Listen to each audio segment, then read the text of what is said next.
Greetings, welcome back to Black Mirror News. And we are on this channel discussing climate change, abrupt climate change, discussing reality. We are discussing facts.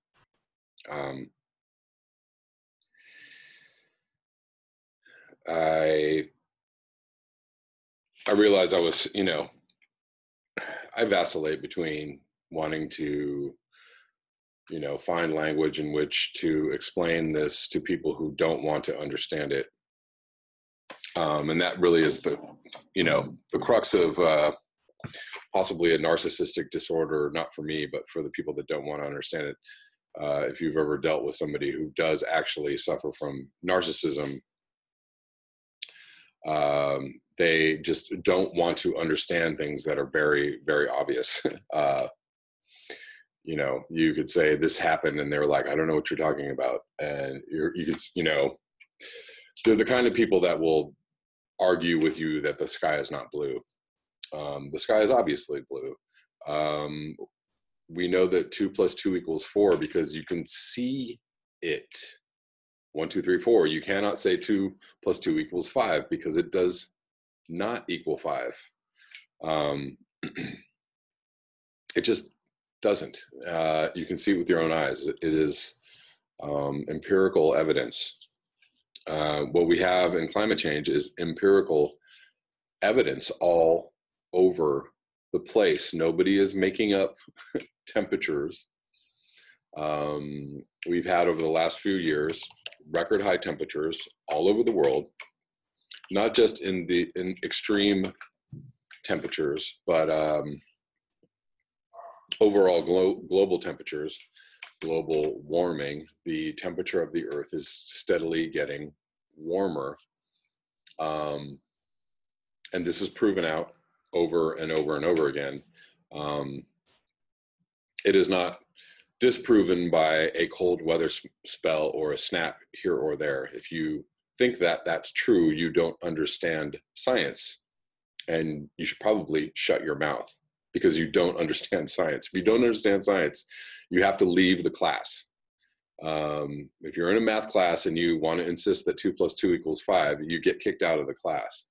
If you want to, get a conspiracy with your friends going like, they're brainwashing us, man, it doesn't equal 4, and try to make it some kind of big,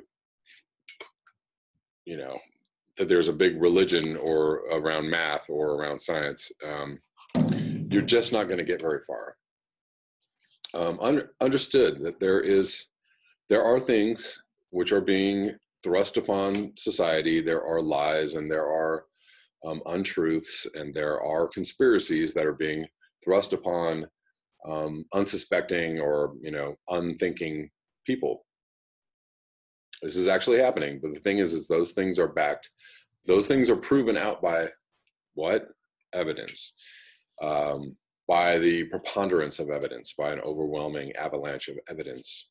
And to believe the official story is believing something ridiculous like 2 + 2 = 5. In this case, this is not that. There's overwhelming avalanche of evidence proving out climate change again and again and again. And there's just no reason to rehash it. You can believe whatever you want to believe. You are a free person to do that. However, that belief has consequences. It has consequences for other people. And when you believe something that has consequences for other people, if those consequences come to bear on you, you are deserving of those consequences. You do not get an out. Believing a lie does not give you an out in this life. I'm sorry. If you believe a lie, you're just stupid. You're just stupid enough to believe a lie. That's all it is. I don't know how else to put it. So I'm going to read this article, and just this one article for this video. I've already rambled quite a bit, and I only have time for one video tonight. But this is brought to my attention just recently, and I believe it was posted on Sam Carana's Facebook page. The Nobel Prize for Climate Catastrophe, we were just reading about William Nordhaus in the last article that I read in the last video. The economist William Nordhaus will receive his profession's highest honor for research on global warming that's been hugely influential and entirely misguided. This is from December 6th, 2018. Many people were thrilled when they heard that the Nobel Memorial Prize in Economics this year went to William Nordhaus of Yale University, a man known for his work on climate change. Finally, the economics profession is giving climate the attention it deserves, just as the world is waking up to the severity of our ecological emergency. Media outlets have taken this positive narrative and run with it. But while Nordhaus may be revered among economists, climate scientists, and ecologists have a very different opinion of his legacy. In fact, many believe that the failure of the world's government to pursue aggressive climate action over the past few decades is in large part due to the arguments that Nordhaus has advanced. It's a blazing controversy that hinges on the single most consequential issue in the climate economics, the question of growth. The stakes couldn't be higher. After all, this isn't just a matter of abstract academic debate, The future of human civilization hangs in the balance. In the 1990s, Nordhaus invented the first integrated assessment models to explore how economic growth affects carbon emissions and how climate change in turn affects economic growth. The basic mechanisms that Nordhaus described continue to inform the models that the Intergovernmental Panel on Climate Change uses today. No one disputes that this qualifies as a significant contribution to the field. The question rather has to do with how Nordhaus has used his models to argue for a particular policy agenda. The models showed that if we were to rapidly reduce carbon emissions in line with what scientists say is necessary to avoid climate breakdown, by putting a high tax on carbon, for instance, it would significantly slow down the rate of economic growth. And there we go. There's the equation. You attack climate change and you do damage to the economy, because the economy obviously is built on growth. As far as scientists are concerned, that's not a problem. We should obviously do whatever it takes to avoid climate catastrophe, but for economists like Nordhaus, this is not acceptable. After all, the whole point of neoclassical economics is to do whatever it takes to grow economic output. And this is really actually the religion.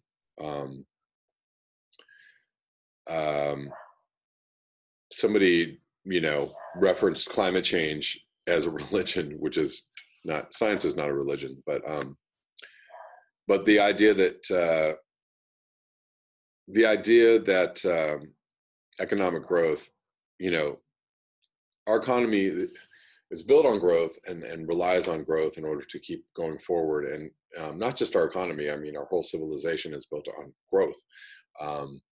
And to talk otherwise is to poke a hole in the religion that almost all human beings suffer, the belief in this religion that, we must always be growing, and, that growth equals getting better, or doing better, or making things better. And that is absolutely just not true, especially when we look at all the world's religions, especially in their original incarnations. Most religions say something about eschewing having things or owning things, or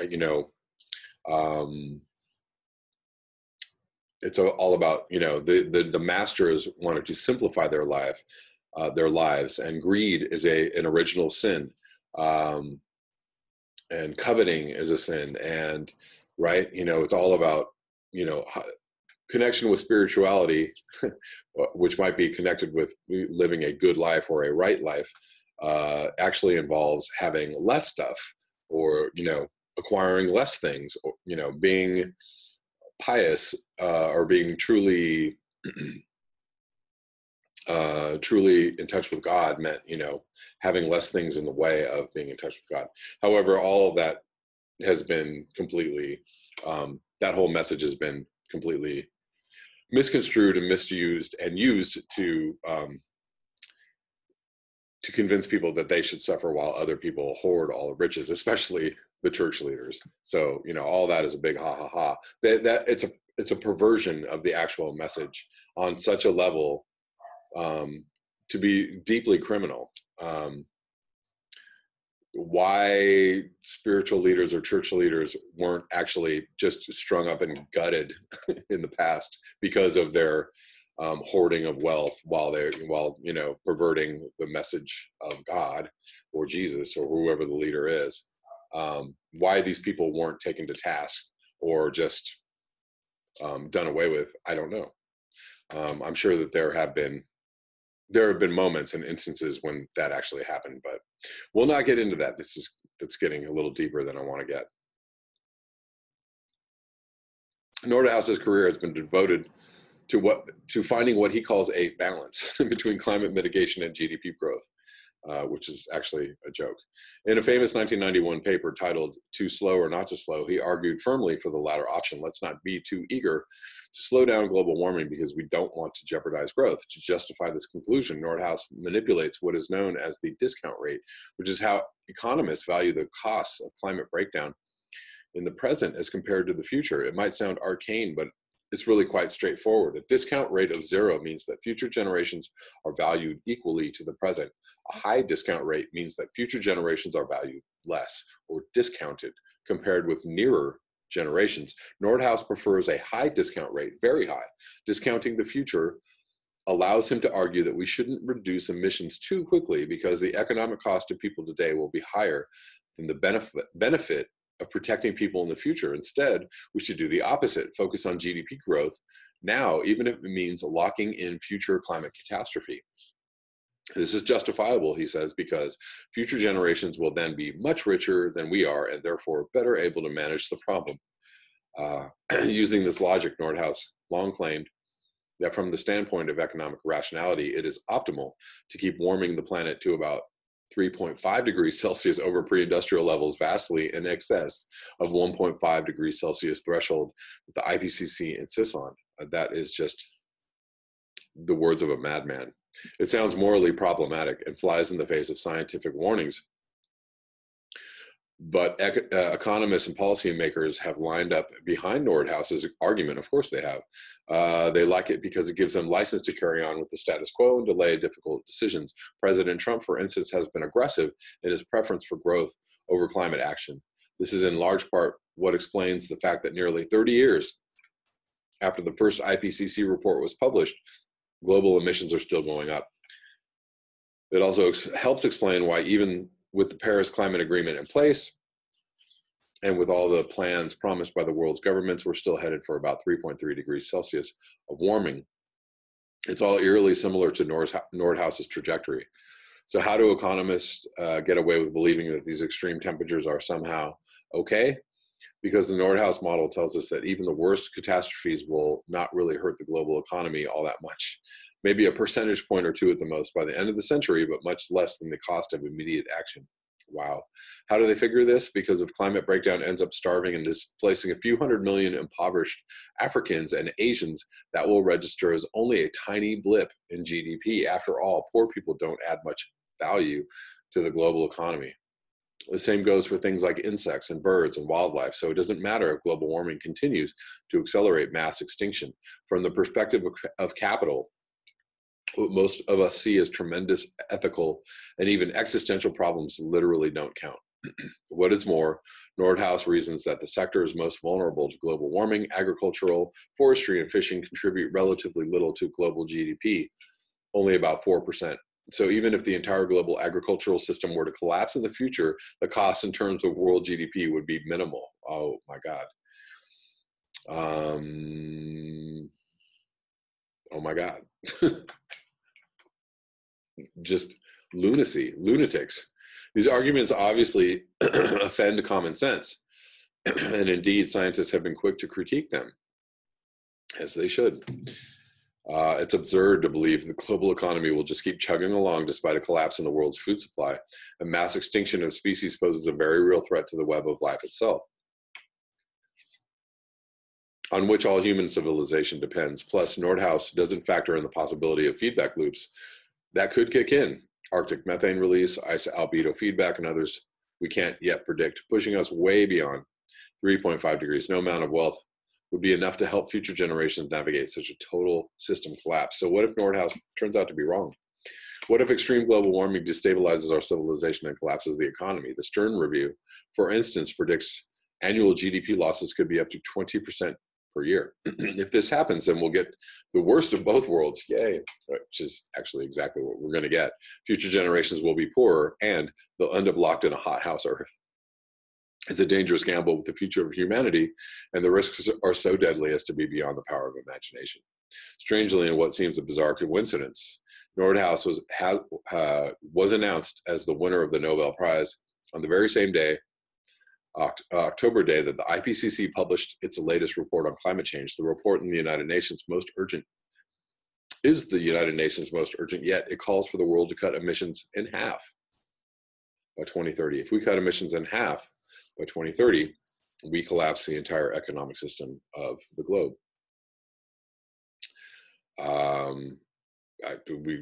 We collapse the system if we cut emissions by 20% or 25% and get to net zero by the middle of the century. While Nordhaus has spent most of the past 4 decades calling for gradualism to preserve the conditions for economic growth, the IPCC calls for radical and immediate action in order to preserve the conditions for life. Growth versus life, the conflict between economics and science has never been clearer. Yeah, it looks like the French people are sick and tired of gradualism, and that's actually how it will get dealt with eventually. I tried to tell people this back in 2016 when we were all debating on Facebook, but a lot of the really middle of the road liberal types were like, oh, incrementalism, oh, let's just, take little steps forward. We have to elect Hillary to keep Trump out, and but that'll be far better. But even though she's taking us more to the right anyways, so it's either more to the right or way far to the right. Those are your choices, but that's a way better choice. So we got to do that. And I was trying to tell people that the time for incrementalism was over, and obviously the election bore that out. And Trump is not helping, obviously, on all levels. But the time for incrementalism in American society is probably very short. That people are going to start demanding change. They're really not covering the French riots on national TV here. Not as much, it's this much. They really don't want people to get ideas, like seriously. And obviously all the information they're giving out about it is incorrect. Been having some good back and forth with Proud Hun on this subject, and she actually linked a few things that I really want to talk about, but I don't have time to do it tonight, and I'm hoping to get to it tomorrow, some other subjects I want to cover. But the time for incrementalism and gradualism is getting very short. People really want some serious change, and if they can't vote for it, and if they see that voting for it is still not helping, and it's still not helping, and it's still not helping, and I imagine that people will get much more vocal and much more violent about it, pretty much. In recent years, Nordhaus has softened his views, blah, blah, blah, arguing for a higher carbon tax than he has in the past, even if still much lower than what the IPCC calls for.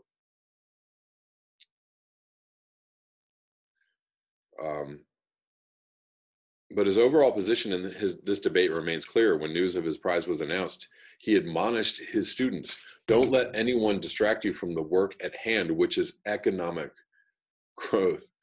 Can't we have it both ways? Can't we have economic growth and stay under 1.5 degrees Celsius? Well, that might have been possible a few decades ago, but it's too late now. We put off the energy transition for far too long, thanks to Nordhaus and the profits of postponement.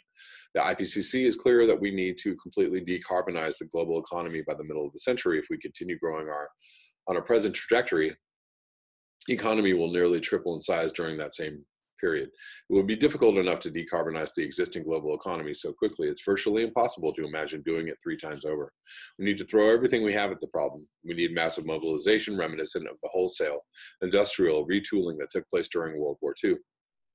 And again, if we explain to people, if we actually had people telling the truth in media and in government, and if we actually explain to people very clearly and rationally what is going on and what are the steps that are needed, people would be much less resistant, of course, because they would be getting facts and information and be able to handle the information and go, okay, this is going to be tough, but this is important. This is for our children. Let's do this. Right now, the United States installs about 16 gigawatts of clean power each year. Gigawatts.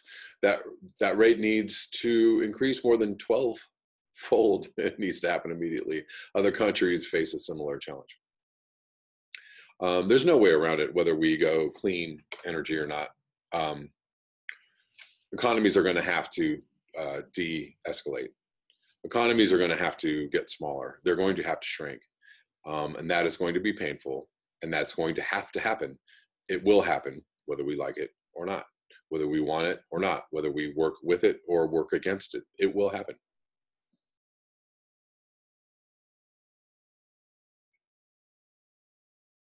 I don't want it to happen. I hope it doesn't happen. I really don't want to think about it happening. Nobody does. All of this is very difficult to think about, and nobody, the idea of extinction or an economic collapse or a global economic collapse or famine or, wide-scale riots is something that nobody really wants to visualize or, nobody wants to bring upon themselves or bring upon someone else. Nobody really wants that. But just to say that it'll never happen or, poppycock, that can't happen. To say something can't happen is just not, there's a big amount of Pollyannaism in that, you really have to think about, the consequences of our actions. And we are quickly seeing them roll upon us. This is a long article. I'm not going to read the whole thing. I'm going to skip to the end and kind of sum it up. Would there be political, over and over again, it turns out that economists' insistence on the necessity of growth is strikingly under-justified. People like Nordhaus are ready to risk everything literally for the sake of something that we don't really even need. Would there be political support for a post-growth agenda? Most politicians assume the answer is no. They assume that people want growth. Well, of course they do, which is because they've been told that's how it goes, which is why that's virtually all they ever talk about, but they haven't looked at the data. A striking new poll from Yale's program on climate change communication shows that 70% of Americans believe that environmental protection is more important than growth. 70%. So whoever jumped on the comments yesterday talking about, well, half the people in the US they disagree with you. No, it's not half. Actually, if you look at the data, the polls, if you take the number of Democrats that believe that climate change is a very serious issue, the percentage, which is, 80%, and you take the number of Republicans that think it's a serious issue, which is it's actually like 20 or 30%. You actually have a majority. Majority of people think that it's a problem. So it's not half. It's way less than half, and it's the dumb half. If you're in that half, you're in the dumb half. I'm sorry to tell you that. I'm sorry if that makes you feel bad, but you should feel bad because you're stupid. Another poll has found that 70% of people in middle and high income nations believe that overconsumption is putting our planet and society at risk, but they keep on overconsuming. Similar majorities are also believe that we should strive to buy and own less, and that doing so would not compromise our well-being, but they keep on buying and owning more. Anyways, these are remarkable results, and they confirm what decades of research in anthropology and psychology have been telling us, that to most people, what matters is having good health, intimate relationships, meaningful work, access to nature, time to spend doing what they love, and increasingly an ecology that is stable and safe for themselves and their children. The good news is that, at least in high income countries, we don't need growth to deliver these things. We are at a crossroads. Nordhaus and many other world leaders remain wedded to the obsolete dogmas of the last century. But scientists are clear that this is no longer good enough, and the rest of the world is ready for something better. That's all I have for you tonight. Thank you so much for your eyes, your ears, and your conscience. If you would like to support this channel, you can do so at the links below. Until next time, peace.